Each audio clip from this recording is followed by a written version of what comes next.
Dans cette vidéo, nous allons nous intéresser aux grands prêtres qui vivaient à Jérusalem à l'époque de Jésus. Voici le plan de la vidéo. Dans un premier temps, nous allons nous demander ce que faisaient les grands prêtres à l'époque. Dans un deuxième temps, nous allons nous intéresser aux différences qu'il y a entre le prêtre et le grand prêtre. La fonction de grand prêtre est la plus haute fonction de la société. D'une part, le grand prêtre dirige le peuple juif. D'autre part, il dirige les prêtres en s'assurant que ceux-ci effectuent bien leur mission au temple.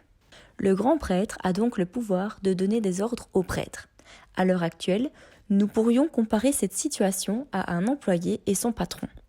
Le grand prêtre dirige également le Sanhédrin. Le Sanhédrin est également appelé le Grand Conseil et leur siège se trouve dans les locaux du temple. Il s'agit donc d'une assemblée constituée de plusieurs membres qui exercent plusieurs compétences, d'une part religieuses, d'autre part judiciaires et enfin administratives. Le grand prêtre est également le seul qui peut entrer dans le Saint des Saints, la pièce la plus sacrée du temple de Jérusalem. Il y entre uniquement une fois par an lors d'une célèbre fête juive.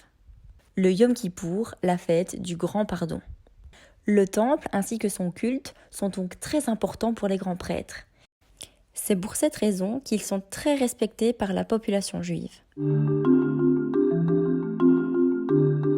Le prêtre est différent du grand prêtre selon plusieurs éléments. Tout d'abord, c'est le grand prêtre qui a le droit de donner des ordres aux prêtres. Ensuite, le grand prêtre est plus riche que le prêtre. Cette différence peut se remarquer de par leurs vêtements. En effet, le grand prêtre possède de l'or sur ses vêtements, alors que l'habit du prêtre est totalement neutre.